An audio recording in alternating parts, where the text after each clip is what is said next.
Welcome. This is ActiveSpirituality.life.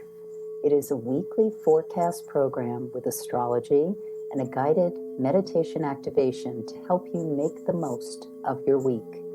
It's run by Pamela Cucinell, that's me, the astrologer, and Suzy Meszoly, Master Healer. We invite you to find out more about our individual work. Suzy Meszoly, SuzyMeszoly-healer.com, or InsightOasis.com for astrology. You can also find both of us at ActiveSpirituality.life, and we look forward to your joining us every week. Please share with your friends. Here we go. Welcome, everybody, to the second last week of this year, 2020, week 52, starting with Monday, December the 21st, the Winter Solstice, and Pamela Cucinell is going to provide for us, as always, I'm sure, a very informative forecast for the week. And then I'm going to jump in with our 10-minute turbo boost meditation.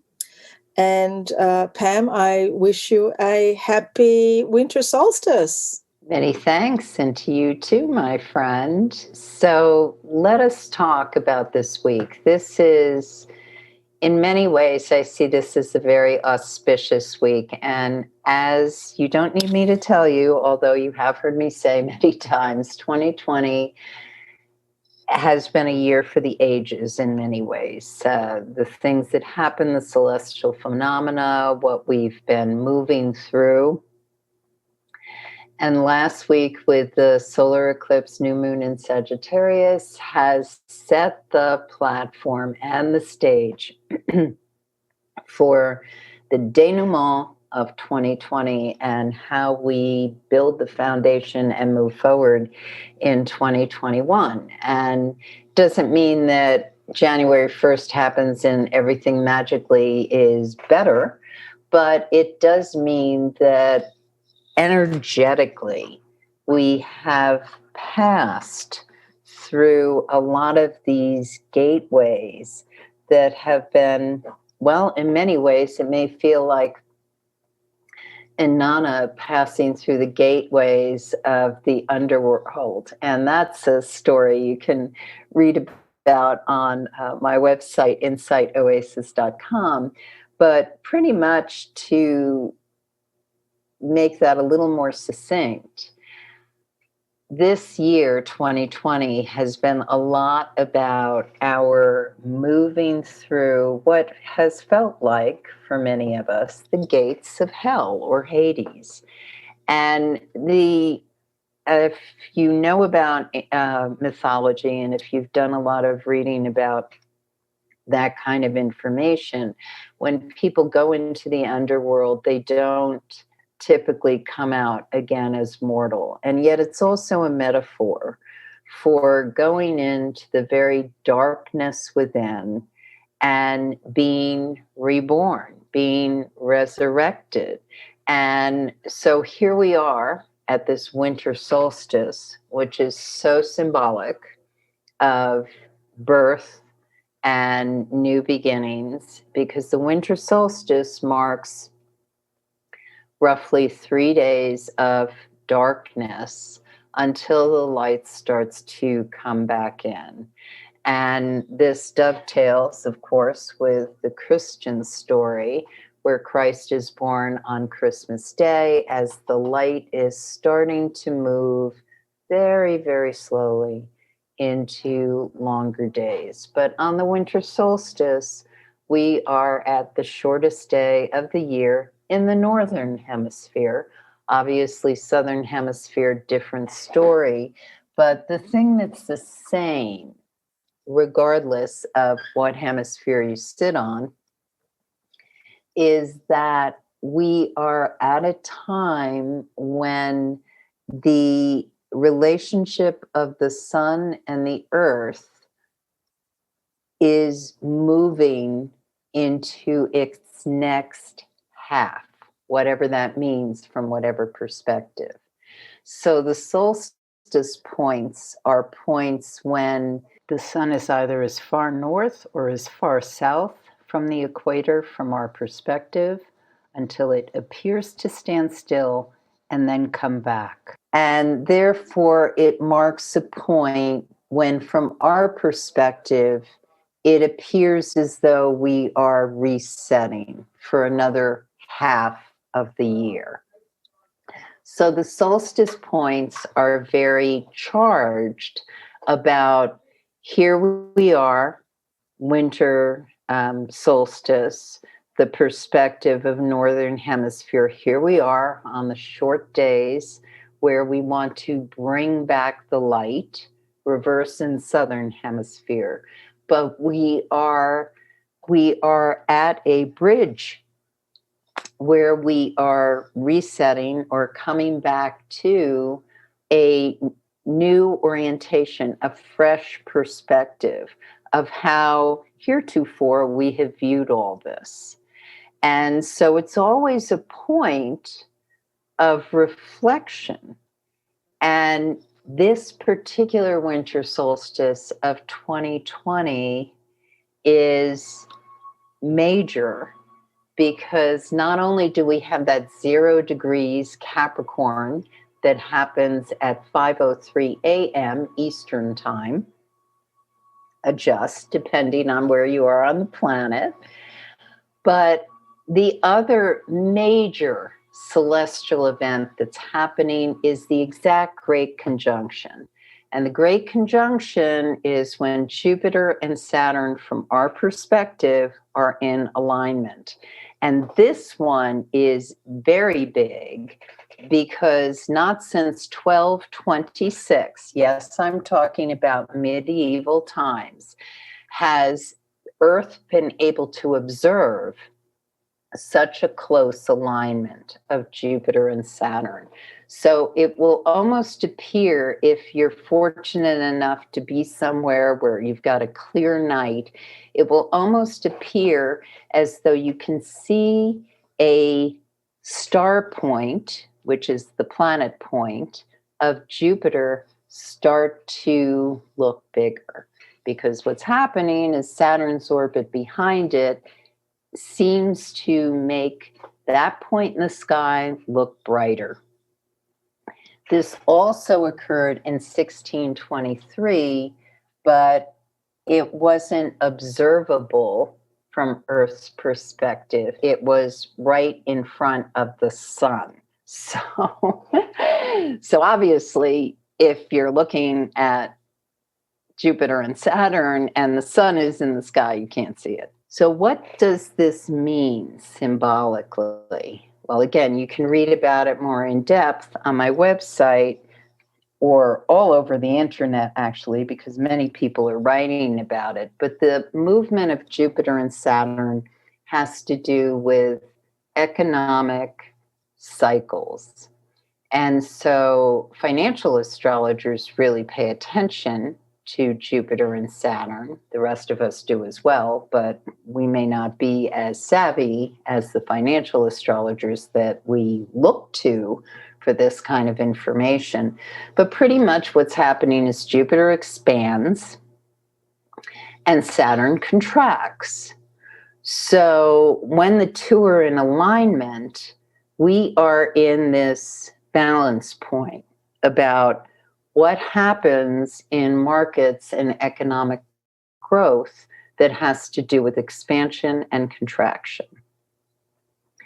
And because this is occurring in the sign of Aquarius, which in the 1980s, Saturn and Jupiter dipped into an air sign briefly, which kind of kicked off the whole internet, World Wide Web, communication expansion in a digital electronic way, because air has to do with communication, collaboration, technology, innovation.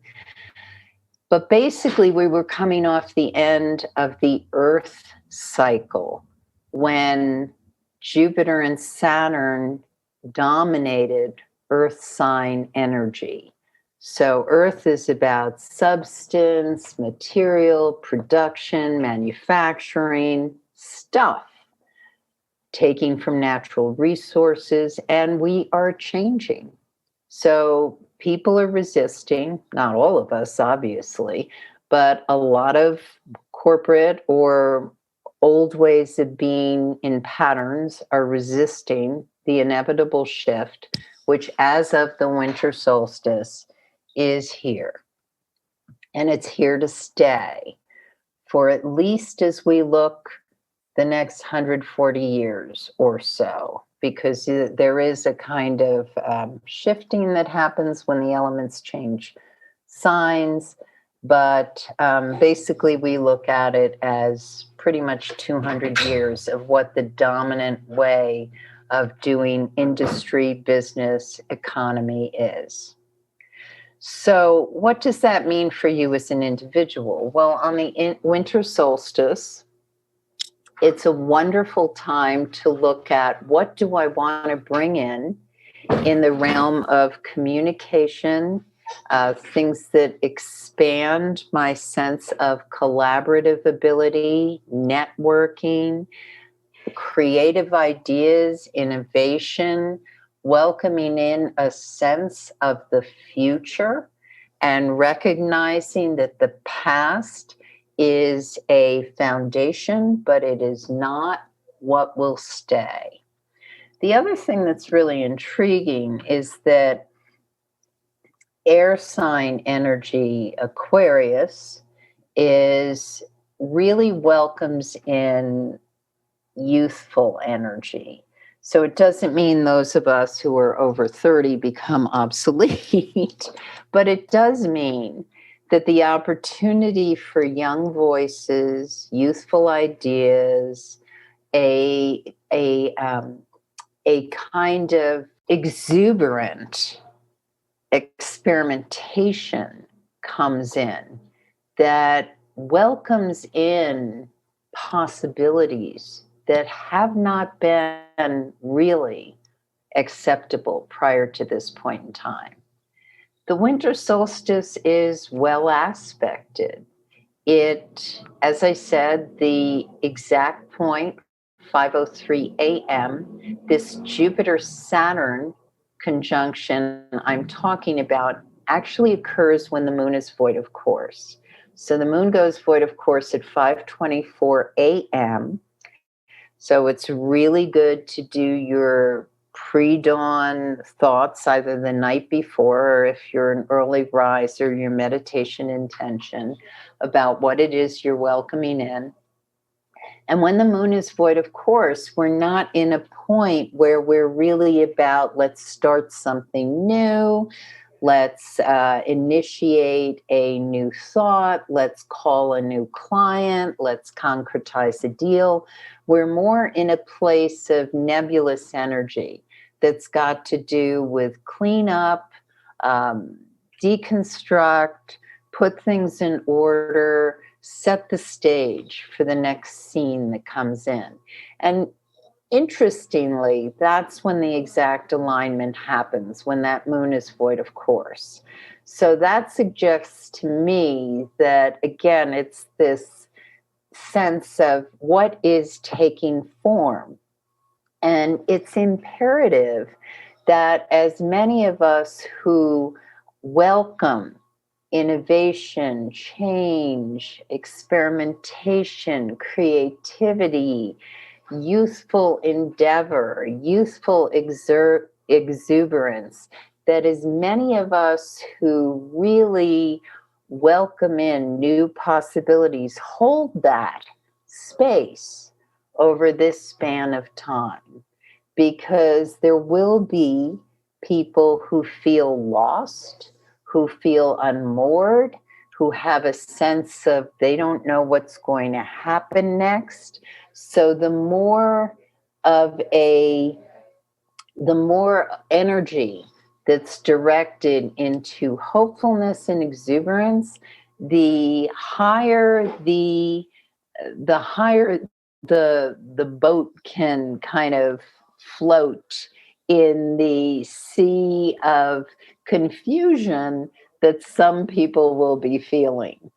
At 5:32 p.m., the moon enters the sign of Aries. And once this happens, then we're in different energy, which is very, let me say this a little differently, actually. One thing I hadn't mentioned is that the moon has been in Pisces at the time of the winter solstice, very fecund energy, very much about riding with that new moon, waxing moon cycle, and really putting into fruition or planting seeds of possibilities. But once the moon moves into Aries at 5:32 p.m., now we're in a very assertive energy. And so those of us who are clear about where we're going and what our intentions are can really move forward with that, with a sense of direction and energy. What's important, the 22nd looks like a really good day too for collaborations, mending fences, seeing where things are going. What's important is to keep in mind that some people are going to be unsettled. Some people are going to want to confront or object. And this gets especially intense as we move towards the morning of the 23rd. There's a picture in the sky between Mars and Pluto. One of the things some of us say is Mars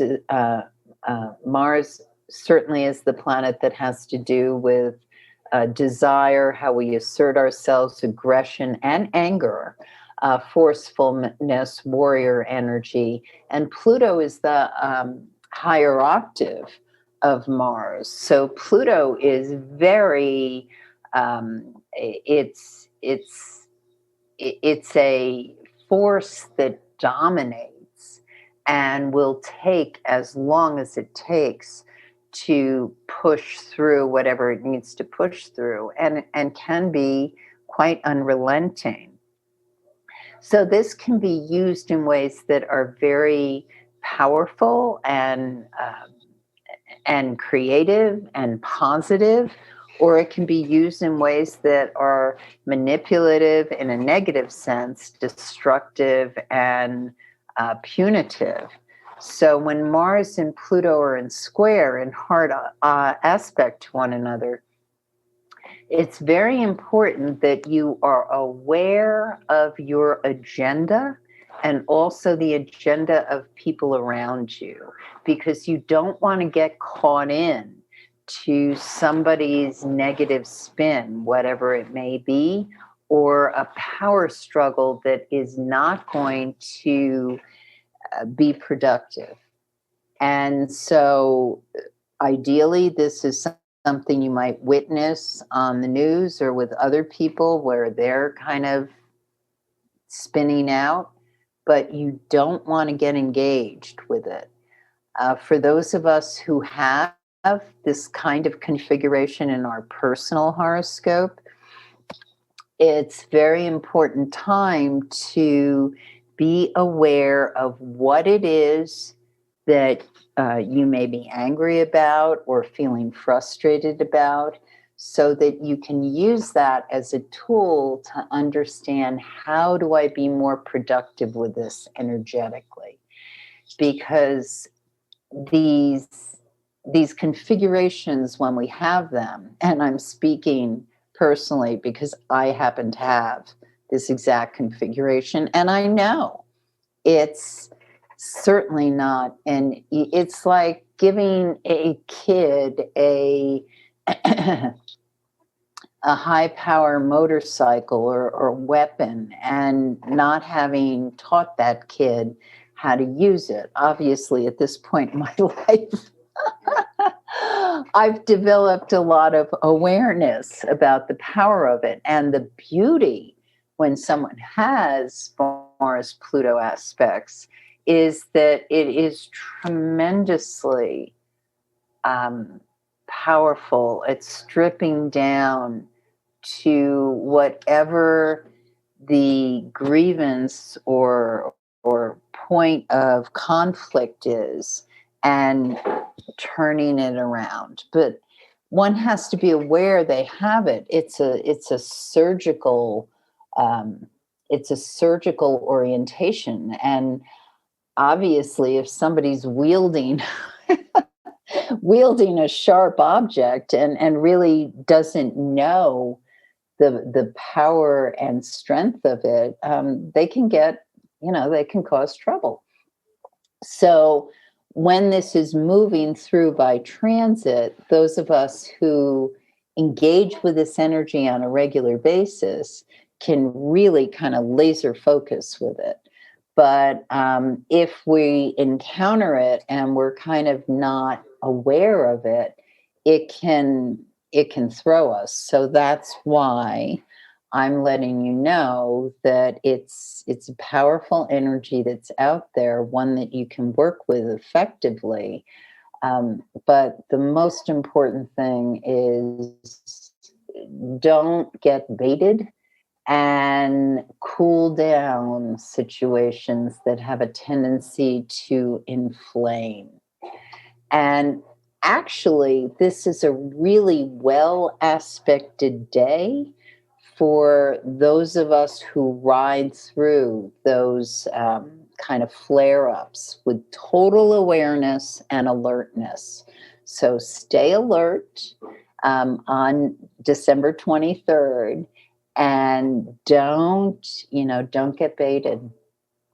So the moon goes void, of course, at 5:51 p.m., stays in the sign of Aries. Great evening to burn off any excessive energy with exercise or ways that you can just move through it. Walking outdoors, excellent for it. On the 24th, the moon enters the sign of Taurus at 5:55 a.m. And this is the energy we're working with as we get into Christmas Eve, Christmas Day, and Kwanzaa. And I actually love this particular Christmas after doing forecasts for many years. It's lovely to see the moon in Taurus so beautifully aspected as we go through this series of sacred markings, whether you're someone who celebrates Christmas or not, or Kwanzaa. These are days where it really speaks about being grateful for what you have, planning meals and focusing on things that give you a sense of feeling anchored and appreciating what you have. And a lot of us with the pandemic are very focused on what we don't have, what we're not able to take advantage of. And it's so important to realize, especially those of us who are comfortable or have, basic things like food, shelter, some people in our lives who we can connect to during this, to recognize the people who don't. And so it's a wonderful time to practice gratitude and give in whatever capacity you can, because the exponential growth and effects of anything that's given or appreciated during these couple of days is enormous. And it plants the seeds in the dark of winter time or the brightness of summer, depending on where you are on the planet. But it plants the seeds of where we're going in 2021. The moon goes void, of course, at 6:31 a.m. on the 26th. And it's void basically for 12 hours. It goes into the sign of Gemini, 6:33 p.m.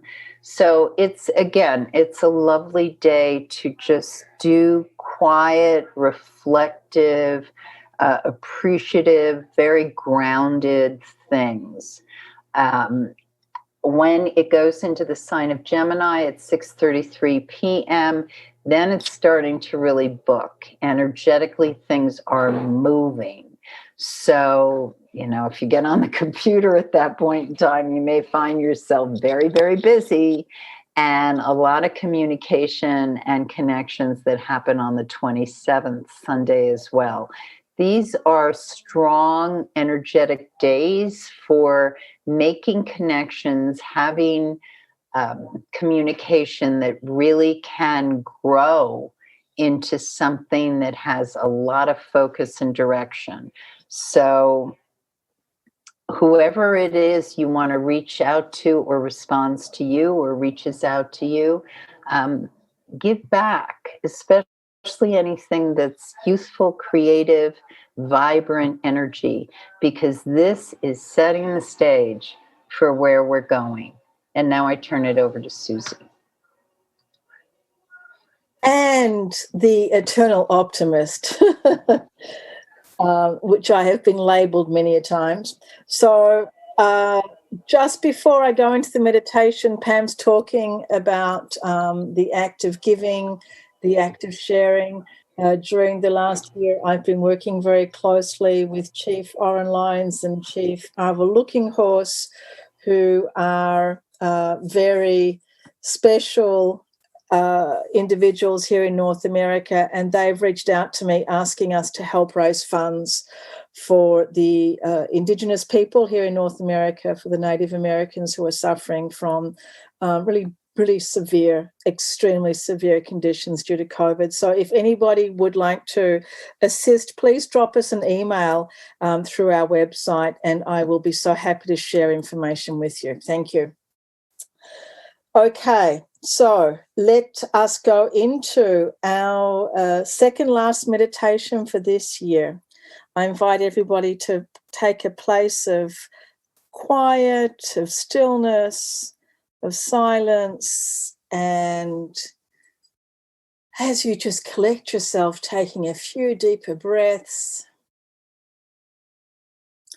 And there's something that I like to do, which I'd like to share with you, which is a little personal thing that I do just before I'm about to start a meditation.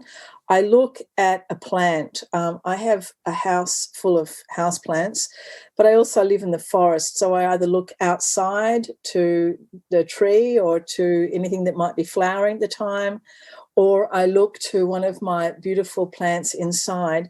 And I like to have that living plant, that Mother Nature, as the last image that I take with me into my meditation.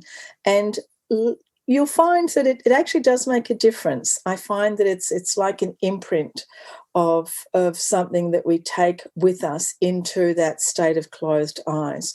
So if you have something around you that you can have a quick look at, do that. Also, I'll use a crystal, but I like to use something that's actually alive and living in the sense of our carbon biology. Okay, so after we've taken our little glance, we close our eyes, we take a deep breath, and we say thank you to the plant world for providing the oxygen for us. A nice little relationship there. And as we breathing in, just becoming totally still, totally present and aware, all the things that we have to think about, all the things that we have on our list, all the things that we're in the middle of doing, all of our relationships with the world. Just allow everything just to be still. They will be there when you return, no doubt. But when you return, you might be in a different state. So let's just give ourselves that little tiny space of just 10 minutes to be here. And as we drop into that state, just feeling ourselves finding the happy space. Wherever you can, in your body, in your mind, in your heart, in your memories.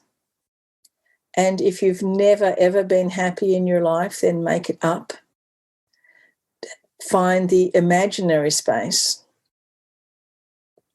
And as we know from our experiences and the things we've learned spiritually and things we've learned scientifically, quantum mechanics, things like that, we know that the imagination is just as much a real place, really, on a certain level, as this reality that we are supposedly in, this 3D reality, this reality that has to do with time and with space.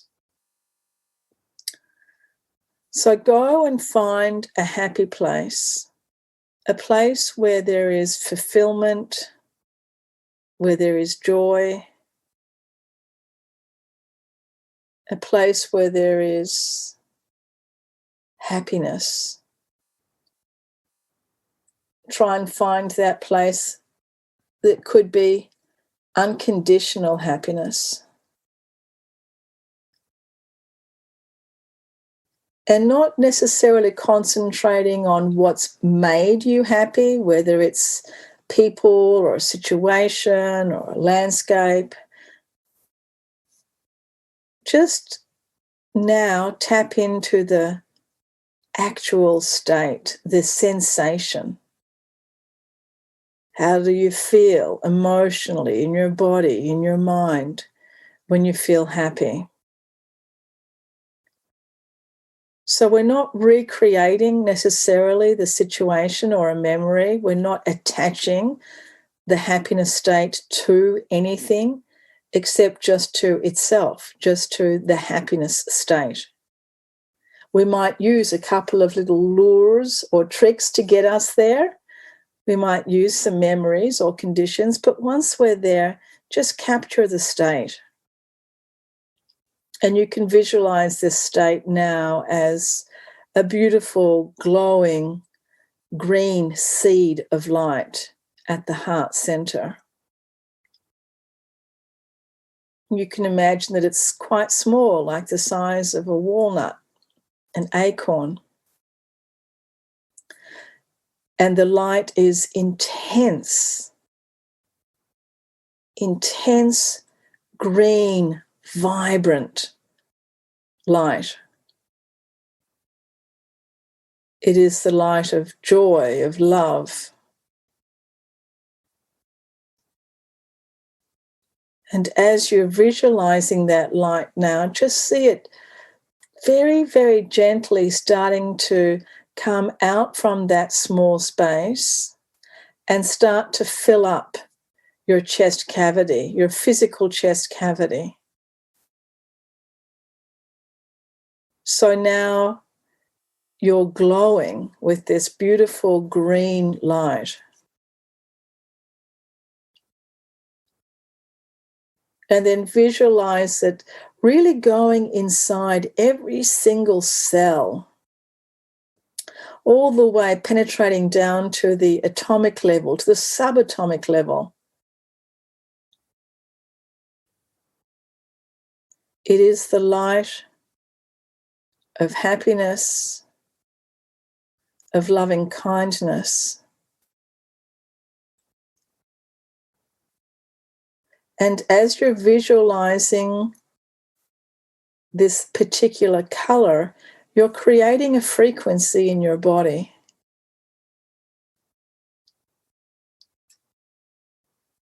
You're creating a frequency in your whole electromagnetic sphere.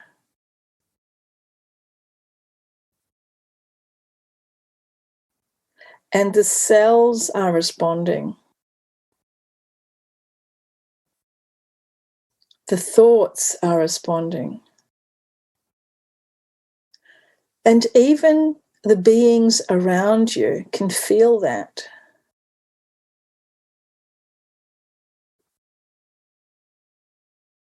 And as you're holding this light now, it's moving from the chest cavity up through the neck and into the head, down through your arms and your hands, down through your legs to your feet. And now you are a glowing, luminescent green light.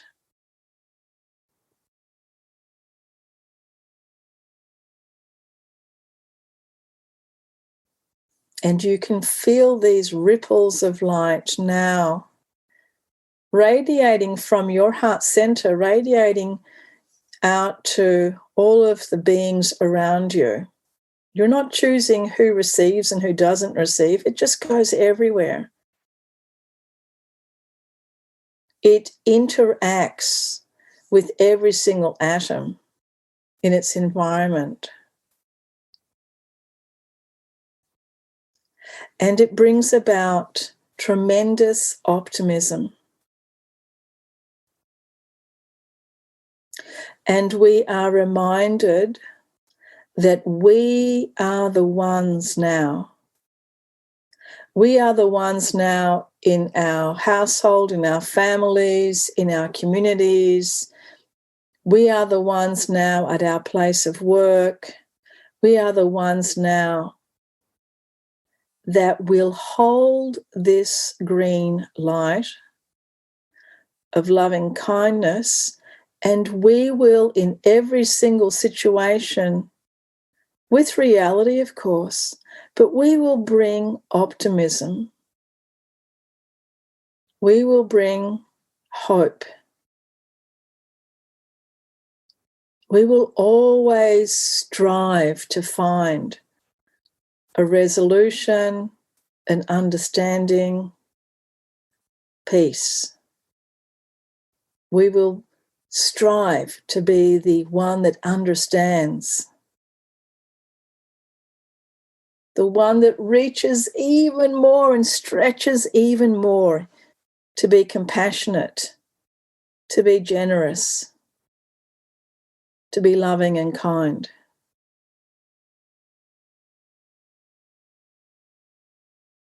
And as we do this, we feel this green light becoming more and more radiant.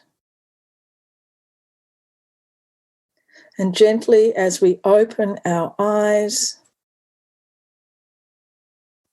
we leave this running constantly on the back burner inside us. This meditation is constantly going.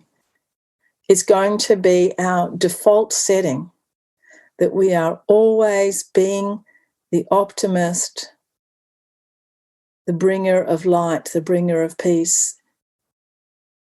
Taking a few deeper breaths, gently opening our eyes. Wishing everybody a wonderful week. We are so happy to share with you every week. Thanks so much for being with us. Love now. You have been listening to Suzy Meszoly and Pamela Cucinell of ActiveSpirituality.life. If you've enjoyed this program, consider a donation. You can find the link for that, ActiveSpirituality.life. Regardless, we look forward to having you join us again for next week's podcast.